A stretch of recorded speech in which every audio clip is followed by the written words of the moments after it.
అన్ని దానాల్లోకెల్లా అన్నదానం మిన్న అన్న నానుడిని బలంగా విశ్వసించిన Lions club Kakinada president Peddireddy Krishnamurthy Lions international global సేవలో ఒకటైన ఫీడ్ ద హంగర్ లో భాగంగా పేదలకు అన్నదానం చేయడం అభినందనీయమని Lions club past district governor doctor బాదం బాలకృష్ణ పేర్కొన్నారు. లయన్స్ క్లబ్ కాకినాడ అధ్యక్షులు Lions Peddireddy Krishnamurthy Lions international global సేవలో ఒకటైన ఫీడ్ ద హంగర్ లో భాగంగా కాకినాడ పేరాజుపేటలో ఉన్న లెప్రసీ కాలనీలో నివసిస్తున్న వారికి సుమారు 40 మందికి అన్నదానం ఈ వర్షాకాలం నుండి రక్షణ కొరకు చేతిగొడుగులు అందించినట్లు ముఖ్య అతిథిగా విచ్చేసిన లయన్స్ డాక్టర్ బాదం బాలకృష్ణ లయన్స్ క్లబ్ సభ్యులు పెద్దిరెడ్డి కృష్ణమూర్తి కుటుంబ సభ్యులు కలిసి పంపిణీ చేశారు. ఈ సందర్భంగా లయన్ డాక్టర్ బాదం బాలకృష్ణ మాట్లాడుతూ లయన్స్ క్లబ్ కాకినాడ ప్రతి సంవత్సరం చేసే వివిధ కార్యక్రమాల్లో భాగంగా పేదవారికి ఆహారం అందించడంతో పాటుగా ఉచిత కళ్లజోళ్లు, బట్టల పంపిణీ, ఉచిత కుట్టు శిక్షణ కేంద్రం, పర్యావరణ పరిరక్షణ కోసం మొక్కలు నాటడం, ప్రతి ఆదివారం ఉచిత హోమియోపతి వైద్యం, ఆర్థికంగా వెనుకబడిన విద్యార్థులకు అవసరం మేరకు స్కాలర్షిప్ల పంపిణీ వంటి అనేక కార్యక్రమాలు చేస్తున్నట్లు తెలియజేశారు. ఈ కార్యక్రమంలో లయన్స్ క్లబ్ కాకినాడ జిల్లా అధ్యక్షులు లయన్స్ పెద్దిరెడ్డి కృష్ణమూర్తి, కార్యదర్శి లయన్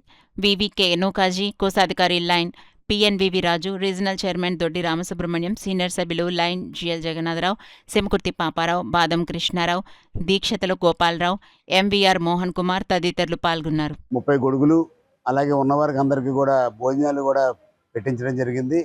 మరి పెద్దిరెడ్డి కృష్ణమూర్తి గారు లయన్స్ క్లబ్ కాకినాడ ప్రెసిడెంట్గా మొన్న జూలై 1 నుంచి పదవీ స్వీకారం చేశారు. ఆ 1వ తారీఖు నుంచి రకరకాల కార్యక్రమాలు, డాక్టర్స్ డే కానీ అలాగే మరి లాయర్స్ డే కానీ ఇవన్నీ చేస్తూ ఈ రోజున మరి ఈ యొక్క అన్నదాన కార్యక్రమం, గొడుగులు పంచడం కూడా చేశారు. సరిగ్గా ఆప్ట్ అనమాట. ఇది వర్షాకాలం కాబట్టి అవసరమైన గొడుగులు అవసరం. చాలామంది దగ్గర గొడుగులు ఉన్నాయి, పాడైపోవడం కానీ లేకపోతే వర్షం వచ్చినప్పుడు ఎత్తుక్కోవడం కానీ చేస్తుంటారు.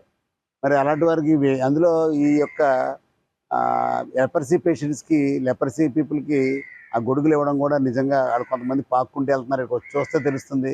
కొంతమంది ఏమో చాలా స్లోగా నడుచుకుంటూ వెళ్తున్నారు. వీళ్ళందరికీ కూడా ఈ అవసరం ఇది. ఇక్కడ నుంచి భోజనాల దగ్గర నుంచి కాలనీకి వెళ్ళడానికి కూడా ఇటువంటి ఆలోచన చేసిన పెద్దిరెడ్డి కృష్ణమూర్తి గారికి, వారి కుటుంబ సభ్యులకి తప్పకుండా దేవుడు బ్లెస్సింగ్స్ ఇవ్వాలని కోరుకుంటూ మంచి కార్యక్రమం చేసిన లయన్స్ క్లబ్ వారికి మన పెద్దిరెడ్డి ఫౌండేషన్కి మరొక్కసారి అభినందనలు తెలియజేసుకుంటాం.